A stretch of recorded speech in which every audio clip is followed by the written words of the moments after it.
साथियों, मनुवादी जातकवादी कुत्ते परम पूज्य बाबा साहब अम्बेडकर का विरोध करें, मूर्ति का विरोध करें तो जायज है, क्योंकि परम पूज्य बाबा साहब अम्बेडकर ने मनुवादियों की व्यवस्था पर चोट की है, जातिवाद पर चोट की है, ऊंच नीच पर चोट की है, इसीलिए उनका विरोध करना जायज है। लेकिन साथियों, अनुसूचित जाति के लोग विरोध करें, ये जायज नहीं है। क्यों जायज नहीं है? क्योंकि परम पूज्य बाबा साहब अम्बेडकर ने 14 से लेकर 19 तक, खासकर जो 17वां अनुच्छेद है, वो अनुसूचित जाति के लिए तैयार किया था, छुआछूत का निवारण वाला। और यदि परम पूज्य बाबा साहब अम्बेडकर 17वां अनुच्छेद तैयार नहीं करते तो जो अनुसूचित जाति के लोग, रविंद्र गिल जैसे वो वकील है, एडवोकेट, जिसने धर्म में परिवर्तन कर लिया ग्वालियर में और वो सिख बन गया, यदि वो मुंह चला करके बाबा साहब अम्बेडकर का विरोध कर रहा है और कह रहा है कि मैंने पढ़ा है, बाबा साहब अम्बेडकर ने संविधान नहीं लिखा, BR राव ने लिखा, तो उस कुत्ते से कहना चाहता हूं, और जितने भी अनुसूचित जाति के विरोध कर रहे हैं बाबा साहब अम्बेडकर का, उनसे कहना चाहता हूं, यदि आप बोल भी रहे हो तो ये परम पूज्य बाबा साहब अम्बेडकर की देन है, अन्यथा आप बोल भी नहीं चाह पाते। और आपको भरोसा नहीं है तो आप पूरा संविधान पढ़ो और बाबा साहब अम्बेडकर के 40 वॉल्यूम में उनको पढ़ो, आपकी आंखें खुल जाएंगी। मनुवादियों की बातों में आकर के, जातकवादी कुत्तों की बातों में आकर के, या उनके पैसे खा करके समाज में गलत मत फैलाओ, क्योंकि समाज में आप गलत बोलोगे आपको छोड़ा नहीं जाएगा।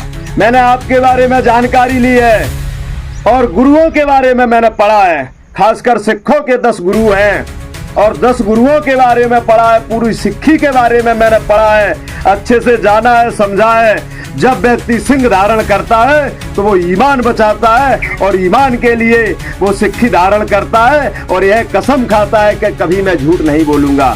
और रविंद्र गिल क्या कहता है, जो कौड़ी का वकील कुत्ता, कहता है कि बाबा साहब अम्बेडकर ने संविधान नहीं लिखा।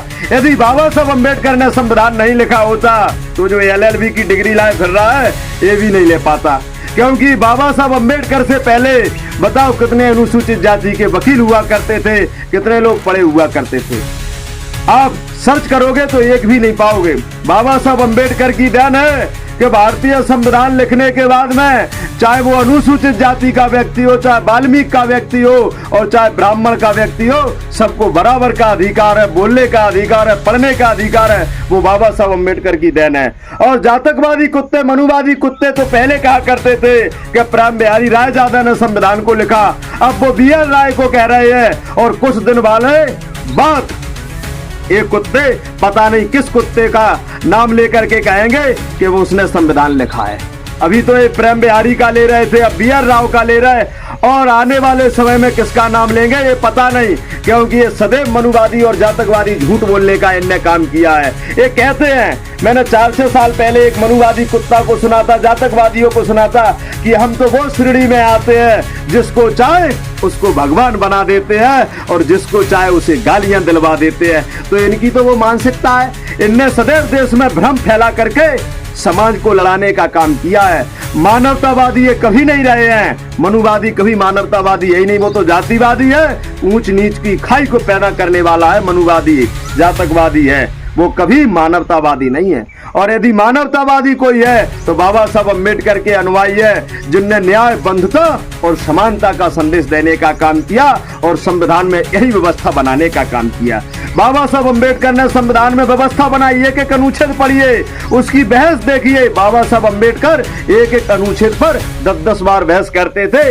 ये मैं नहीं, संविधान के जमाने के जो विद्वान है वो कह रहे हैं, जितने भी विद्वान वो कह रहे हैं कि बाबा साहब कितनी बहस करते थे, इसीलिए बाबा साहब को संविधान का मुख्य निर्माता कहा गया है। 7 लोगों की समिति थी, 7 लोगों में से भी बाबा साहब अम्बेडकर को ही मुख्य निर्माता कहा गया है।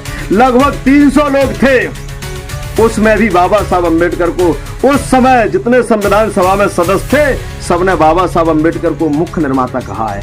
और मैंने BR राव को भी पढ़ा है, BR राव नौकर थे और उनके लिए विदेश में भेजा गया था कि कहाँ क्या स्थिति है, तो वो कच्चा मसौदा की जो भी आए, अरे भाई किसी के भी सलाहकार होते, क्या प्रधानमंत्री के सलाहकार को ये कहोगे कि प्रधानमंत्री है, राष्ट्रपति के सलाहकार को ये कहोगे कि राष्ट्रपति है?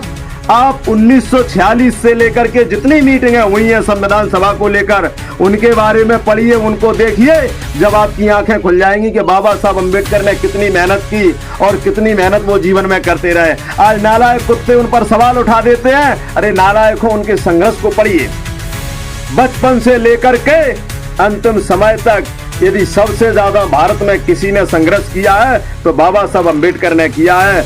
वैसे ही कोलंबिया यूनिवर्सिटी ने नहीं लिख दिया सिंबल ऑफ नॉलेज, कुछ तो बाबा साहब में होगा, तभी तो सिंबल ऑफ नॉलेज लिखा है।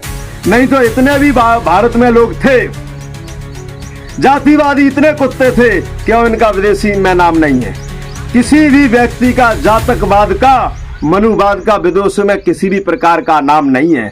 महात्मा बुद्ध हुए, क्षत्रिय थे, जब ही उनका नाम हुआ जब उनने मानवता का संदेश देने का काम किया है।